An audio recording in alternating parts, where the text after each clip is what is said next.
Mini episode 524 of the FDH Lounge is brought to you by Sportsology, delivering unconventional columns and webcasts about sports, TV, music, movies, and more. Follow them on the web at sportsology.info. The FDH Lounge. You want to schedule your life around it.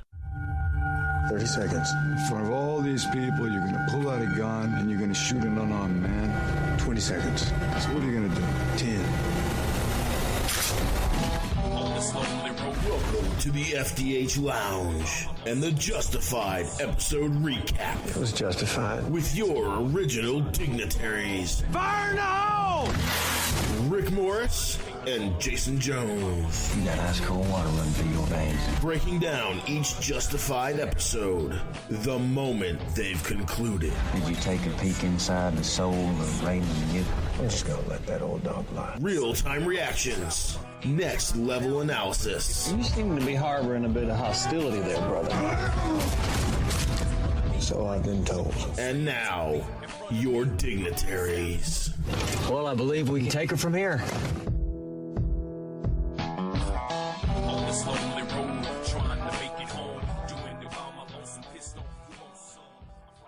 Welcome, everybody, to mini episode 524 of the FDH Lounge. This is FDH Managing Partner Rick Morris, here with FDH Senior Editor Jason Jones, and, of course, on all of these Justified reviews that we're doing, and we're about to start 6.6 right now.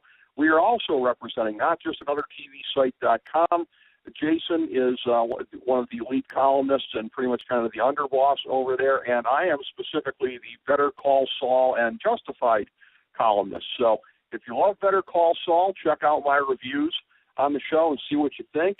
And we have our review set to go for you here in real time, as per always, to get to what happened on this episode, and a lot of things happening, and the progression to the end of the season is unfolding in, I think, kind of an unpredictable kind of manner, because I've been thinking all along maybe we're going to build to a mid-season climax, and it doesn't look like that kind of episode is in the books. It looks like there's just going to be a series of things happening here, but it looks like the real barn burners are being saved for the end. I will be very interested to see what my man Jay Jones has to say about this, his thoughts. Jason, we definitely had some big things happening in 6.6 here watching this tonight. What were your thoughts on this one?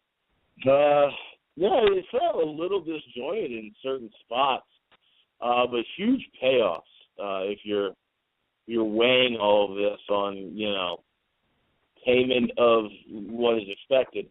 There were some really good big moments in this episode. But even the valleys of the peaks and valleys still felt like they were the breadcrumbs that'll lead to something else. I'm still at a loss on some of these things that I saw today, and I'm not quite sure. Hopefully we'll break through it all. But,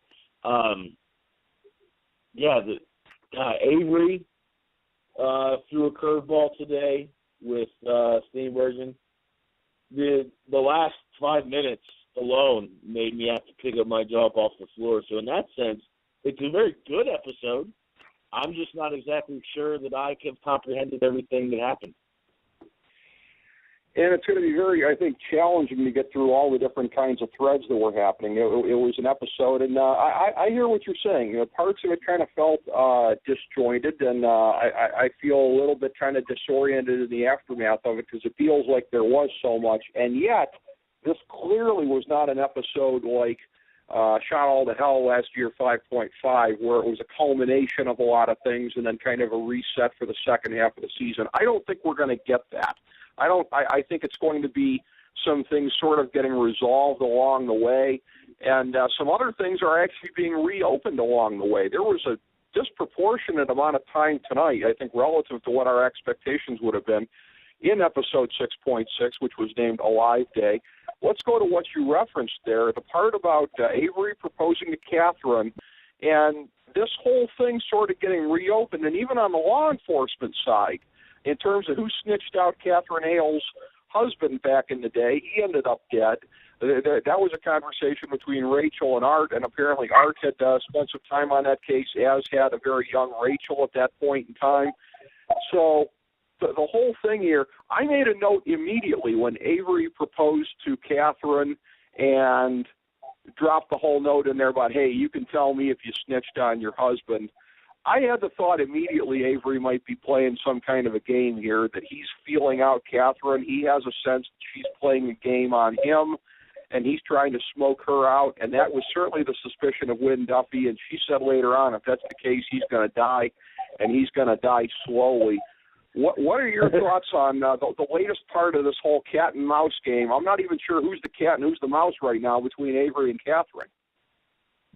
Well, the first thing I want to mention is something that was started when I was recapping a different show last night. And I accept that it's the way things are done.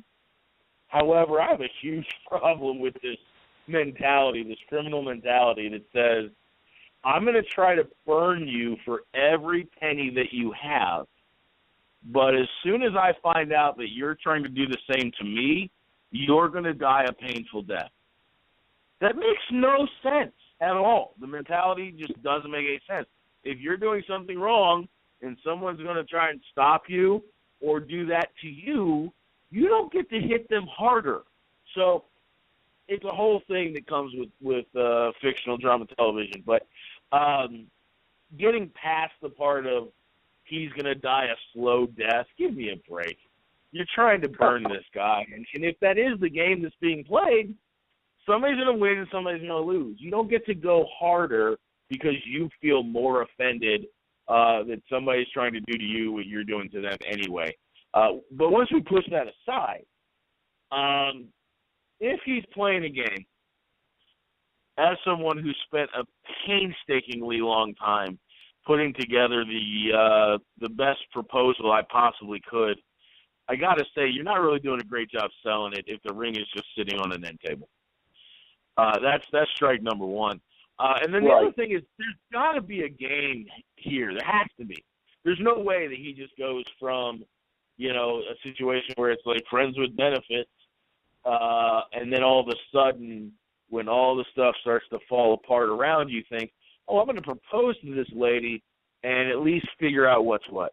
I think he may have tipped his hand a little bit prematurely because there absolutely has to be something going on here. It can't just be this big bad pot baron from Colorado goes into Kentucky and finds out that he was deeply in love with this woman all along. It just can't be that cheesy. Absolutely, yeah. I think there clearly is more than meets the eye to the whole thing, and him being, I think we have learned through the course of several weeks now with Avery Markham, taking this character at face value on any matters like this is very, very dangerous indeed. So he clearly must suspect that he is being suspected of having gotten Catherine's husband killed and that Catherine is working a game on him. And I agree with you. This whole notion of, they're all criminals and taking it more personally. This whole thing, too, of and I almost, and again, I don't like in a lot of these instances, too, although I certainly demonstrated it with Season 5. If there's things I don't like, I will point it out. This almost, to me, gets to an issue of writing on this and the Catherine Hale character, and that maybe not ringing true. I understand that, some of these characters, okay, they've got their own sort of peculiar code of ethics. Catherine seems to be a very cold, ruthless person who we saw last week. Okay, she appears to love her grandkids, but beyond that, not much sense that she doesn't have a very, very black heart beating in there. This notion that the husband that she cuckolded, apparently quite a great amount, she wants to avenge this. Is like, hey, okay, I was out there cheating on him and taking it from other guys and everything like that, but that's just wrong that somebody double-crossed him on an even bigger level, and I want to avenge that. I'm sitting here scratching my head going, wait, what? Yeah, and that really gets to the point here. And maybe it speaks to the mentality of a criminal in general, that you can actually rationalize that your wrong wasn't as big a deal, but somebody else's wrong absolutely needs to be met with brutal force. But to the point of her black heart, am I alone in thinking that maybe there's more to it than this? Is it really just revenge and that's the end? That's the end game. It works. It's not out of the realm of possibility, but for me, final season, I just think it's too simple, and I'm kind of hoping there's a wrinkle somewhere along the way. I agree because I'm not buying revenge from Catherine, and if that's all it proves to be in the end, then I'm going to be kind of sitting here kind of shrugging a little bit at Graham Yost and company and going, really, guys, really? Because I'm just and that will hopefully in the big picture be a nitpick, and I suspect that it will be because I suspect that they're setting up for a final run here that I'm really, really going to enjoy. I've really been enjoying it thus far.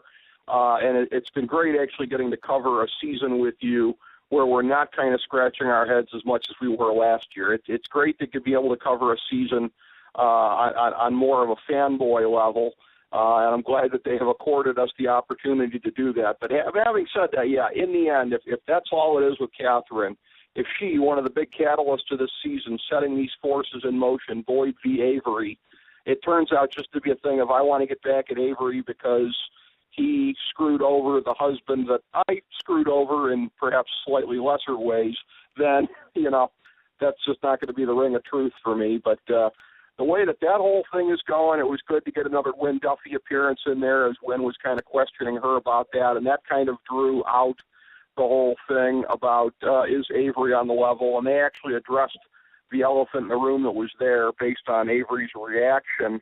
And like you said, he might have tipped his hand a little bit with Catherine, it kind of seemed like. But these scenes were actually, again, they were clearly one of the more intriguing ones to us, but there was so much other stuff that was going on.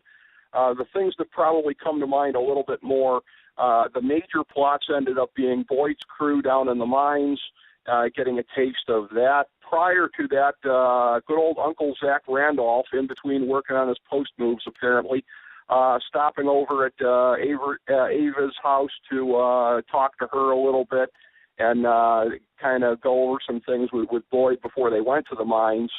And Zach is proven to be an interesting guy because once down in the mines, it ended up being a deal where Boyd needed to be rescued. He fell through and they pulled him out of there. But then towards the end, looks like old Uncle Zach gave a shove to one of the other guys and sent him down in there. And again, this being in real time, I was kind of having trouble picking up exactly what was happening here, but it seemed like the guy kind of found an advantageous angle for getting in there that maybe Zach wanted to take credit for himself. Was that basically, I think, what was going on, or was it something else? You're actually hitting the nail square on the head of one of the things I referenced earlier about I'm not exactly sure I've completely comprehended what happened. Because the guy, the crew guy, it happened so fast, I don't even know that I recognized who he was, pointed out that one of the boards did not look like it was broken by rock. It looks like it was cut, like someone had been there before. Maybe it's marking something. Maybe Zachary's knew all about it or has hidden something down there. And the second he realized that guy identified that this was not a natural opening and that someone had cut the wood, it almost flipped the light switch because he didn't hesitate for very long. The very second the guy said, looks like it's been cut, and he kind of patted him on the back and said something, and then boom, guy's down the shaft. So I don't exactly know what happened there. I know that it revealed something about Zachary, and, one of the crew members was, I guess, expendable, and then he acted it out as if it was some huge accident. But there's definitely something with Zachary that we either have missed, which is highly unlikely, or has yet to be revealed. And I think that's it. We're clearly going to be learning more about that. And, again, there's a reason, folks. There's a very good reason they don't spend a whole lot of time doing character development on Boyd's various henchmen because they're not meant to be around long. A lot of them are disposable. Jimmy was actually a guy that we got a little bit better feel for than some of the other ones, and he didn't make it past the final episode of last year. So these guys, Boyd's going to be having to make another trip to Henchman R Us, I guess, to replace that guy. Meanwhile, Boyd himself, now he wasn't there at the time because, again, he had, I wouldn't exactly call it a freak out, but he clearly wasn't doing so well after having what, as he termed it, a near-death experience down there.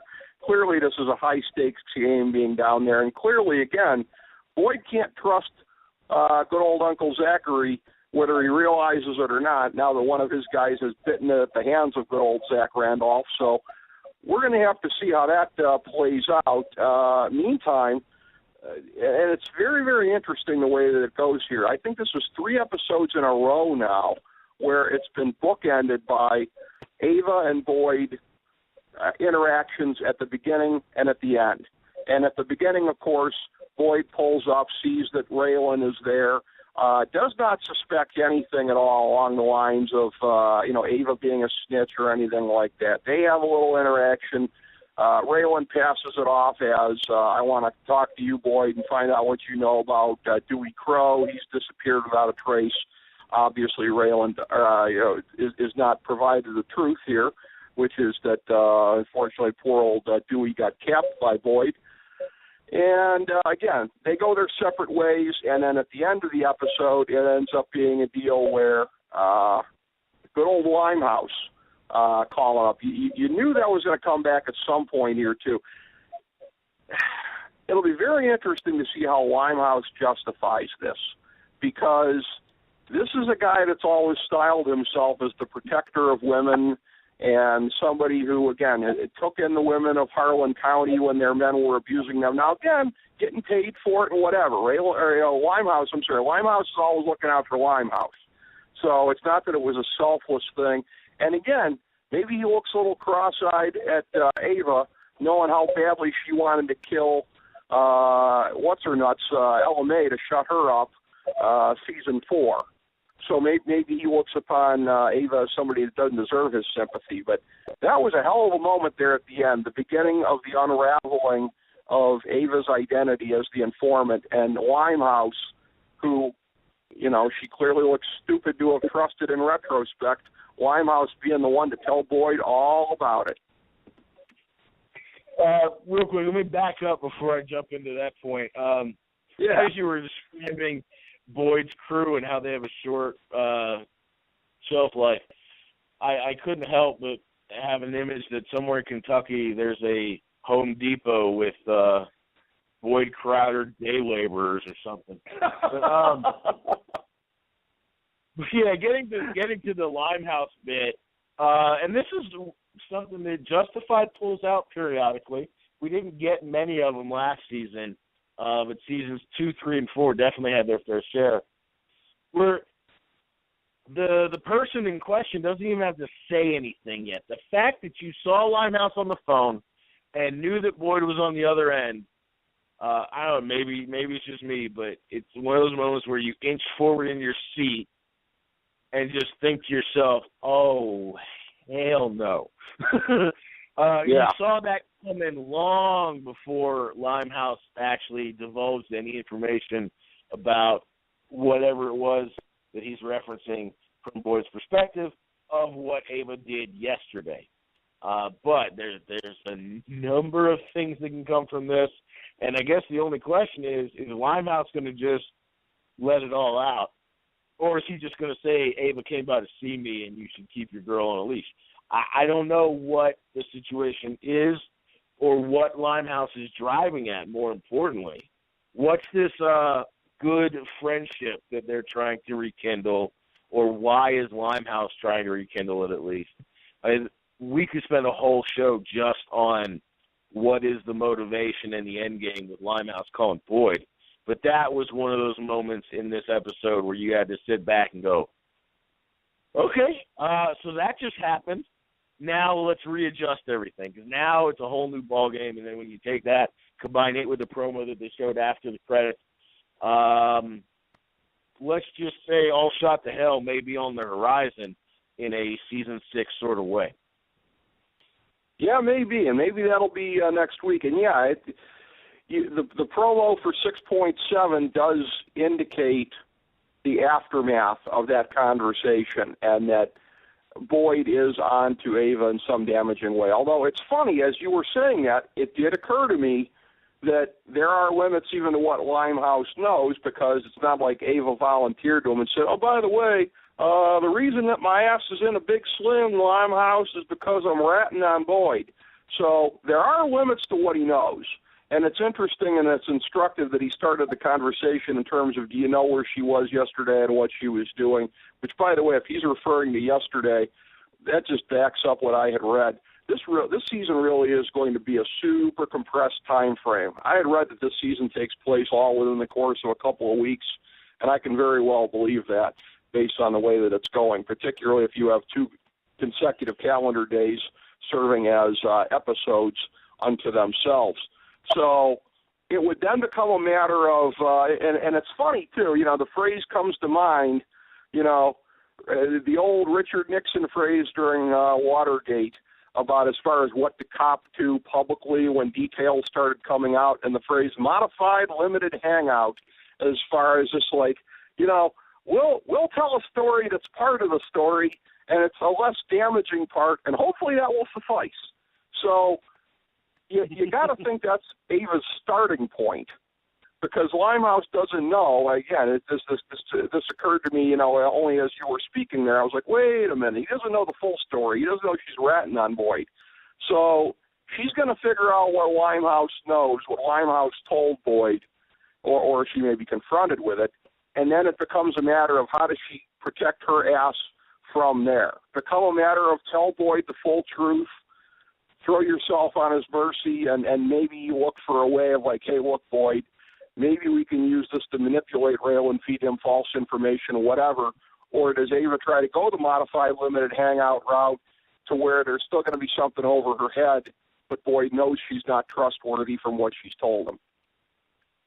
Yeah, it's an interesting idea, Rick. And I'm going to kind of take it the other way. We know what Limehouse knows, or at least we think we know what he knows, in that Ava was coming to get free passage the heck out of Dodge. Now, unless I'm missing something, that is the length and width of what he knows. Yep. Now, the question is that enough to get Boyd's wheels turning? If Limehouse just says, your girl came to me trying to get the heck out of here safely and was willing to pay X amount, is that enough for Boyd to start connecting dots or getting suspicious? Because still, even through 6.6, we still are all operating under the premise that the squirrely little corrections officer guy just had a change of heart, which is just not very realistic. So I'm thinking that no matter how big or small Limehouse's information for Boyd is, it may very rapidly, in an avalanche sort of manner, lead to Boyd connecting dots, whether they're truthful or not. And that's a little bit of what we saw in the promo for next week, and that when he's on screen with Ava in the next episode, he does not look pleased on any level. So I don't know how bad it gets or how fast it gets that way, but I find it hard to believe that on any level that Boyd's not going to take that and run with it. Well, and the other thing too, again, I'll mention this. I think it's fair to get into a spoiler from Breaking Bad for how long the thing's been off the air. And by the way, it's a common sense thing too. Most people who watch Breaking Bad understand that at some point Hank is going to piece it together about Walt. I don't think I'm telling you. I don't think there's anybody out there going, wait a minute, I thought maybe he'd get through the whole last season and nobody'd ever find out. No, you always knew there was going to be a crossing the Rubicon moment. And it's interesting because, and I used that same phrase, ironically, in my write-up for this week's Better Call Saul. There was a moment in there where it looked like the young Jimmy McGill had sort of crossed the Rubicon and accepted that he was going to become Saul Goodman. this flashy con man lawyer, a criminal lawyer who is actually a criminal. This concept of crossing the Rubicon, it's a familiar kind of a thing. And with Boyd, the biggest obstacle to figuring out what's going on is he can't believe it about Ava. Ava is perfect in his eyes.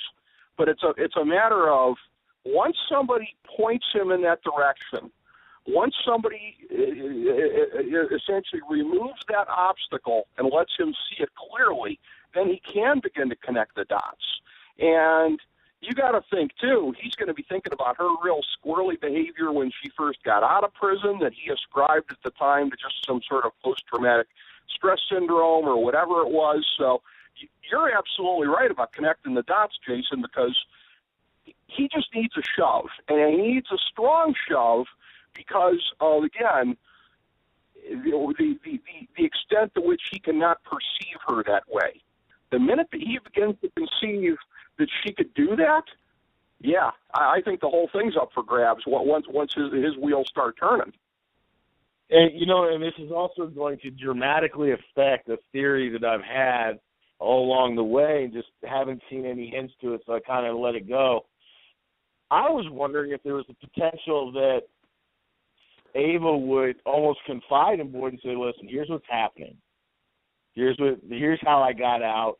Here's the circumstance. Now, I'm with you, so the best course of action here is to start feeding the marshal's office real tangible stuff so that they can compile this RICO case, and then at the most opportune time we make our escape. I don't think that can happen if Boyd is the one that breaches this conversation to Ava and not the other way around. You're right. You're absolutely right. She missed her window. And it's interesting because I remember we kind of speculated about it earlier in the season in terms of Ava and her options and everything like that. Might it go that way? But at the end of the day, Ava's a girl with some street smarts, but I don't think she was quite resourceful enough to try to figure out that kind of an angle to it. And plus, when she first got out, I think she was still non-committal about getting back together with Boyd, and I think she really only has gotten back together with Boyd sort of under duress. It's not that there's been no sign that she's rediscovered her old feelings for him. She remembers that he last year, at a certain point in time, stopped doing what it took in terms of her welfare behind bars there and kind of left her on her own after he initially was, trying to do what he could. But he got so distracted by all of the myriad Season 5 issues, Mexico, the heroin, et cetera, that she ended up being left on her own. The other angle tonight, and this is probably the A plot of the episode, and it's actually taken us about 2/3 of the time here to get to the A plot. There was so much that was going on, but the unraveling of what happened last week, the consequences of Calhoun being accidentally killed by Choo Choo during what was supposed to be an interrogation about what information he had fed. So it ends up being a disposal of Calhoun's body that was entirely half-assed, you have to say. It took law enforcement no time to get to that, and that put Raylan and Tim on the case and kind of pulling the threads there the rest of the episode. They were able to cause a little bit of havoc in Avery's camp by being the ones to tell Avery about Calhoun's death. You could kind of tell he was caught by surprise, and there was probably an oh crap moment for Ty as he's standing there watching it happen. It then becomes a matter of Avery saying to Ty, you got to do what you got to do, and the fact that these guys were ex-special forces, as they said, in the sandbox together over there. I don't know if this was Iraq, Afghanistan, or both. But ultimately, it seemed like Ty had come around to, I got to do what I got to do, because Choo Choo didn't want to follow through with killing this girl. Out of the three of them there, Choo Choo, Seabass, and Ty, it's clear to tell that Choo Choo's got the best heart of the three by far, even if that is kind of grating on the curve. And then the final showdown out there in the woods, where Raylan and Tim were going to try and take them without any kind of effort there. They end up drawing the guns, and even Choo-Choo, after being told what he was told by Raylan and Tim, ends up sticking with them. The one thing I want to ask you about, and where I'll ask you to start your kind of breakdown and analysis of that, what you texted me there at the end when Choo-Choo tried to get himself killed on the railroad tracks, but the car stopped short. Were you hinting at what I thought? Was Choo-Choo already dead when the guy got to the window? Yeah, well, yes, he was. That's not necessarily why I sent that, but yeah. Okay. Choo-Choo basically timed the light just right so that as the train, I actually said out loud to my wife, "Would you look at this? Choo-Choo is going out the way he takes other people out, at the hand of a train." But yeah, he timed the light just right so he could get between the guardrails there, and he was alive when the train's coming, but by the time the train actually got to a stop, he was dead. Anyway, so from his wounds, from having been shot. Okay. Yeah, I think he just bled out while he was driving, and then just bled out. Okay. That was what I thought happened. But as far as that whole sequence of events, of how it culminated to that, take it away on the parts that you think are the most noteworthy, what led up to it, and where you think it may be going now with this incredible manhunt that's going to be underway. Well, my first thought, the reason I sent the message was, I guess in a way I just wasn't ready for Choo-Choo to die yet. He's one of those guys you kind of pull for. It's not his fault that he's the way he is. And yeah, there's something to his moral compass or, his inner heart or whatever, that's a little sympathetic. But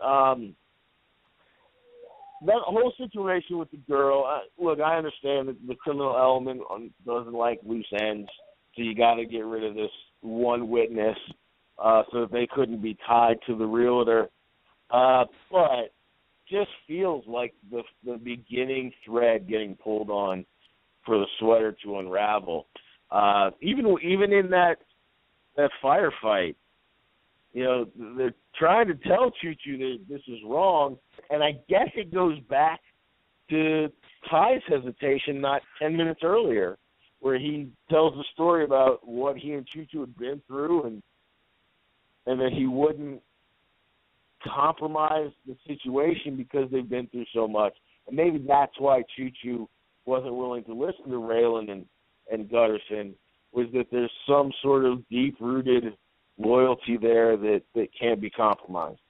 Now, what followed is just a cluster F of massive proportions here.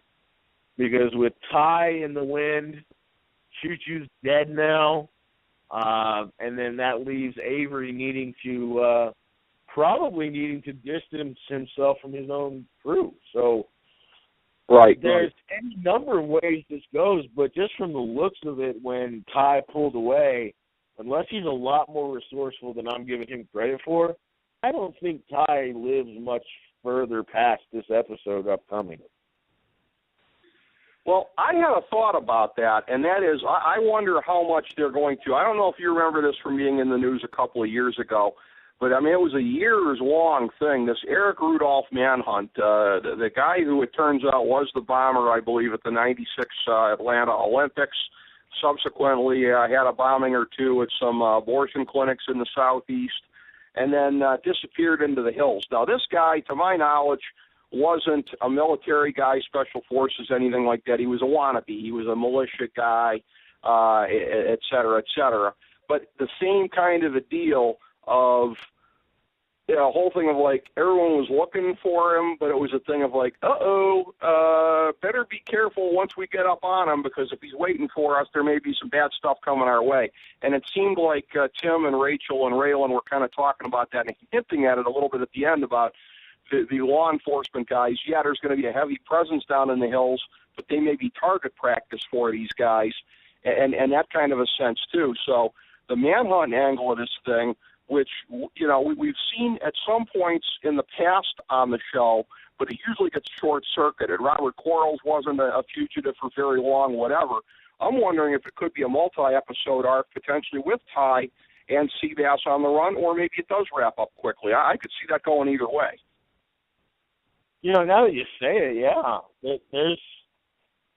We're roughly at the halfway point, and there has to be 6 out of 13, yep.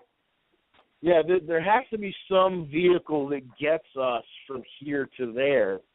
And this may have something major to do with it. And the question I would then throw out is, if the marshal's office and subsequent other law enforcement agencies are preoccupied with a manhunt to find Ty, and Boyd's got his own issues to deal with Ava, but can seize the opportunity, it seems like there might be room there for Boyd's whole plan to access from underneath the pizza shop, that maybe there's something there and an opportunity to have two completely separate storylines dominate the next few episodes, so that when the dust settles on whatever this is, then we still have that triangle of Boyd, Avery, Raylan. And then that sort of simplifies things a little bit.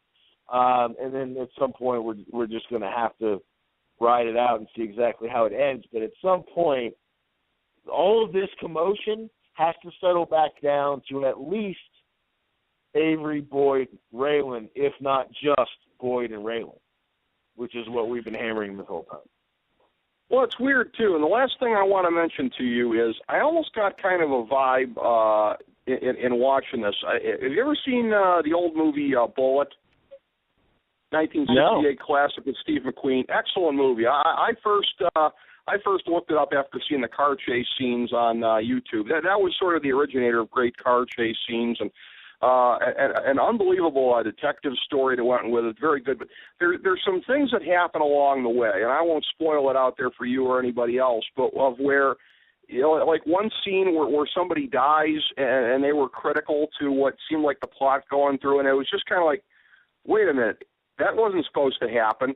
Like, I know in a macro sense it did, because that's the way they wrote it, but of where the whole thing of writing something where something happens that seems like it was going to disrupt the way that the rest of it was going to play out. And I almost kind of got a sense of that tonight, of like we thought we saw where things were going, and now it's kind of getting chaotic, because in the midst of this final three-way conflagration that seems to be coming, now Ava's been compromised. Now Ty is on the run with Seabass, and Choo-Choo's dead, and so Avery's going to be kind of with his thumb up his ass because of what's going on there with his crew. So it almost seems like there was a lot of chaos interjected into this, and clearly it was deliberately. I mean, the writers know what they're doing here, but I almost got that whole kind of sense here, sometimes like when it's very convincing in pro wrestling, you're like, hey, wait a minute, that wasn't supposed to happen. Of course it always is. But those are the best moments, are the moments where it seems like the logical flow has been disrupted by chaos. Yeah, there's a little chaos theory mixed in with magician's misdirection here. Yes. And that's the beauty of it is I would love to sit here and tell you emphatically that this is what's going to happen. But the fact of the matter is, as loyal, justified viewers, we know better. And that's part of the joy is watching it unfold.